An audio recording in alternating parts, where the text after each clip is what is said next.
एक column publish हुआ है गार्डियन में, क्योंकि गार्डियन एक दुनिया के चंद बड़े मीडिया आउटलेट्स जिनकी क्रेडिबिलिटी भी है उसमें शुमार होता है, और उसमें कहा गया है कि India is quietly laying claim to economic super power status. Please भी आप ताल्लुकात रखें, लेकिन we should not be used. अब मैं इसकी मिसाल देता हूँ। मिसाल ये है कि जब उन्होंने इंडिया को कहा कि आप रूस के साथ डील ना करें, तो उनका सिर्फ एक प्रोग्राम था IMF के साथ, और $560 बिलियन उनके पास फॉरेन एक्सचेंज रिजर्व पड़ा हुआ था। आपने देखा कि मैं उड़ के पैदा सी उस साफी ਨੂੰ। तो why are you putting your words into my mouth? Why should I look at the world through your lens, through your eyes? अब PPP की बात करें, PPP पे नंबर 1 कौन है? PPP पे नंबर 1 है चाइना, नंबर 2 है US, नंबर 3 है us. What is PPP? PP is purchase power parity. आपके रुपए में आता क्या है? मैं छोटी सी एग्जांपल बताऊं। यहाँ मुझे 30 रुपए का कोका कोला का कैन मिलता है, यही US में मुझे $2 का मिलता है, मतलब 150 रुपए का मिलता है। यहाँ जो मैं 30 रुपए में चीज खरीदता हूँ वो वर्ल्ड में। आज के मॉडर्न टाइम में PPP is a more realistic measure of the power of economy, because PPP determines what your money can buy, what is your money worth of.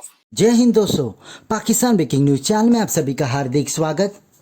दुनिया के सबसे प्रतिष्ठित न्यूज़पेपर द गार्डियन ने भारत के बारे में एक बहुत ही सनसनीखेज खबर छापी है।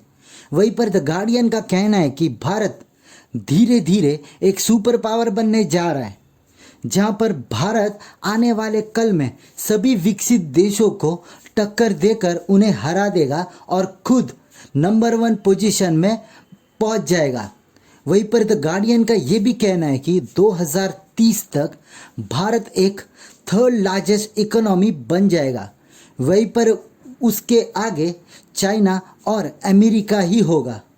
जहां पर भारत अब जिस तरीके से मेहनत कर रहा है अपने आप को सुपर पावर बनने को, उसको सुपर पावर बनने से कोई नहीं रोक सकता। द गार्डियन में ये भी बात छपी है कि जैसे जैक मा ने चाइना को एक सुपर पावर बनने के लिए मदद की, वैसे ही भारत के 2 बिलियनियर्स जिनमें गौतम अडानी और मुकेश अंबानी वैसे ही मदद करेंगे भारत को सुपर पावर बनने में। गार्डियन का यह कहना था कि भारत अब धीरे धीरे अपने एंटरप्रेन्योरशिप में आगे बढ़ते जा रहा है, जहां पर उनके पास अब $1 बिलियन के एंटरप्रेन्योर आ गए। आने वाले कल में भारत में बिलियनियर्स की संख्या बाकी देशों के मुकाबले बढ़ती जाएगी और भारत एक विकसित देश कहलाया जाएगा। भारत ने अपने एंटरप्रेन्योरशिप को बूस्ट देने के लिए बहुत सारी स्कीम्स लॉन्च की है, जिससे उन्हें बहुत सारा फ़ायदा हो रहा है। ऐसी वीडियो को अंतिम तक देखते रहिए, लाइक कीजिए, शेयर कीजिए और सब्सक्राइब कीजिए हमारे चैनल को, और बेल आइकन दबाना बिल्कुल भी ना भूलें। और आपकी जो भी राय हो वो कमेंट बॉक्स में ज़रूर दें। धन्यवाद। एक कॉलम पब्लिश हुआ है गार्डियन में, क्योंकि गार्डियन एक दुनिया के चंद बड़े मीडिया आउटलेट्स जिनकी क्रेडिबिलिटी भी है उसमें शुमार होता है, और उसमें कहा गया है कि India is quietly laying claim to economic super power status.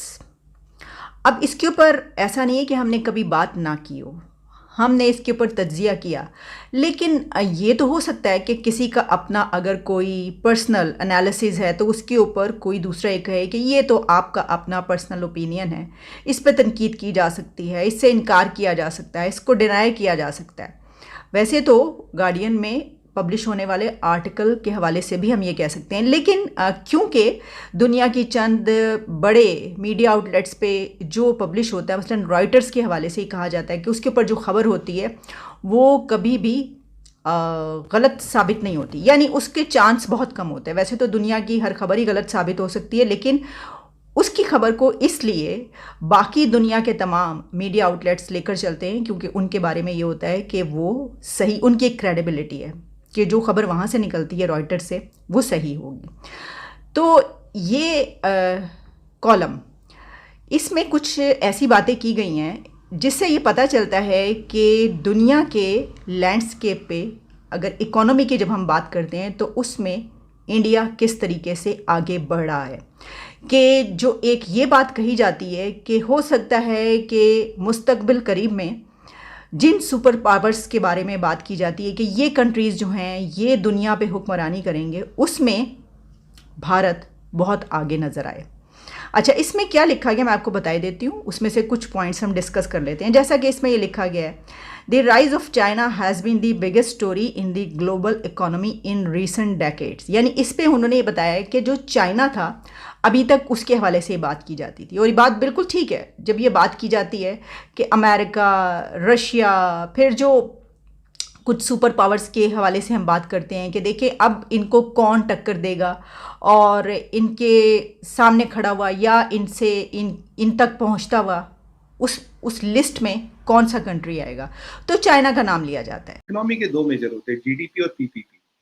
GDP is absolute GDP, right. Absolute GDP में नंबर 1 इकोनॉमी यूएस, नंबर 2 अभी चाइना है, राइट। फिर जापान है, जर्मनी, फिर हमारा number, right. We are the number 2। अब PPP की बात करें, पीपीपी में नंबर 1 कौन है? पीपीपी में नंबर 1 है चाइना, नंबर 2 है यूएस, नंबर 3 है us. What is PPP? PP is purchase power parity. आपके रुपए में आता क्या है? मैं छोटी सी एग्जांपल बताऊं। यहाँ मुझे 30 रुपए का कोका कोला का कैन मिलता है, यही यूएस में मुझे $2 का मिलता है, मतलब 150 रुपए का मोटा मोटा। यहाँ जो मैं 30 रुपए में चीज खरीदता हूँ वो वर्ल्ड में। आज के मॉडर्न टाइम में PPP is a more realistic measure of the power of economy, because PPP determines what your money can buy, what is your money worth of।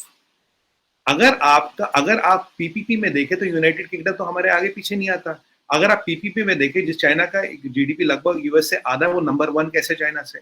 और अब आपके सवाल पे आता हूँ पर कैपिटा इनकम पे। देखिए आबादी ज्यादा है तो पर कैपिटा इनकम जाहिर सी बात है कम होगी, but what is the logical, what is the economical answer to it is the PPP। अगर हमारा पीपीपी कम होता तो तब आपकी बात बिल्कुल सही थी। अगर हम पीपीपी वाइज मान लीजिए 50वें 60वें नंबर पे होते और पर कैपिटा भी कम था, तब आपके मतलब ये ऐसे जुड़ गए, ये ऐसी चीज ऐसे जुड़ गई। पर ये ऐसी चीज ये जुड़ नहीं रही, because PPP and per capita doesn't matter. अब मैं आपको दूसरा लॉजिक देता हूँ। अब मैं आपकी सिंगापुर की जैसी बात करूँ, ठीक है जी। सिंगापुर का पर कैपिटा इनकम बहुत ज्यादा है, या ब्रुनेई का पर कैपिटा इनकम बहुत ज्यादा है। तो अगर आपके लॉजिक से चले तो दुनिया की सबसे पावरफुल इकोनॉमी तो ना चाइना है, ना इंडिया है, ना यूनाइटेड स्टेट्स है, ना जर्मनी है, जापान है, ब्रुनेई या सिंगापुर है, क्योंकि उनका पर कैपिटा बहुत ज्यादा है। तो per capita is just one of the variable in the bigger matrix. There are only 2 matrix, 2-3 matrix होते हैं, एक जीडीपी होता है, एक पीपीपी होता है, तो ओनली 2 वाइबल मैट्रिक्स। अगर आप फॉरेन एक्सचेंज रिजर्व को जोड़े तो हम नंबर 3 है। अगर आप इन्फ्लेशन को देखें, और इन्फ्लेशन अभी यूएस से कम है। अगर आप हमारे परचेजिंग पावर पैरिटी को देखें, that makes us number 3। We at purchase power parity we are rated at $11.75 trillion as the economy. ये दुनिया मानती है, मेरी रेटिंग नहीं है ना आपकी रेटिंग है, ये वर्ल्ड बैंक, IMF सब मानते हैं इस चीज को। कि जब उन्होंने इंडिया को कहा कि आप रूस के साथ डील ना करें, तो उनका सिर्फ एक प्रोग्राम था IMF के साथ, और $560 बिलियन उनके पास फॉरेन एक्सचेंज रिजर्व पड़ा हुआ था। आपने देखा कि मैं उड़ के पैदा सी उस साफी नु। So why are you putting your words into my mouth?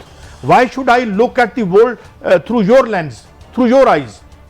मेरे इंडिया, उसने कहा मेरे इंडिया, मैंने को ढूंढा ये कौन है यार। बीजेपी तो जो जमात है और जो मोदी साहब, वो आप तो जानते ही हैं, आप तनकीद उनसे करते हैं। और मैं कहूँ ये बंदा कितों कट के ले आंदा जे, वो उनकी फॉरेन सर्विस का बंदा था। अच्छा। तो मोदी को भी इतनी अकल थी कि यार बंदा केड़ा लाना है। अच्छा, अब उसने क्या कहा, उसने कहा आप क्यों समझते हैं कि आपके मसाइल हमारे मसाइल हैं, हम आपके साथ उधर से लेंगे हम अपना सामान। तो ये बात ठीक है। अमेरिका का दुश्मनी का मतलब ऐसे हमला कर दिए, नो। हमारे ऊपर जो माशी हमला होता है उसको वार्ड ऑफ करना, उसका दिफा करना हमारे इन सियासतदानों का काम है। इस वक्त वो कंट्री जो शायद चाइना को भी पीछे छोड़ता हुआ नजर आ रहा है, उसका नाम लिया जा रहा है इंडिया। अब इसी तरीके से आगे इसमें जो है वो ये बात की जाती कि जिस तरह एक अलीबाबा, जैक मा, जो कि उसके फाउंडर हैं, और उन्होंने उसको लेकर वो आगे चले और उन्होंने चाइना को बड़ा फ़ायदा पहुंचाया, और उसमें चाइनीज़ बिज़नेस जो है वो सामने आया। और फिर यानी ये कि वो बहुत फेमिलियर है दुनिया के ऐसे कस्टमर्स जो वहाँ पे जाके उसको कर सकते हैं। तो अब इंडिया के हवाले से जो नाम लिए जा रहे हैं उसमें एक नाम अडानी का लिया जा रहा है। अब कुछ दिन पहले हमने आपको ये खबर दी थी कि गौतम अडानी के बारे में कहा जा रहा है कि वो एक अब दुनिया की चंद, यानी उन्होंने बीट किया है और one of the richest person of this earth उनका शुमार हो गया उसके अंदर। तो ये बात इसमें लिखी गई है कि अब अंबानी और गौतम अडानी ये जैक मा की तरह इंडिया को बूस्ट देते हुए नज़र आ रहे हैं।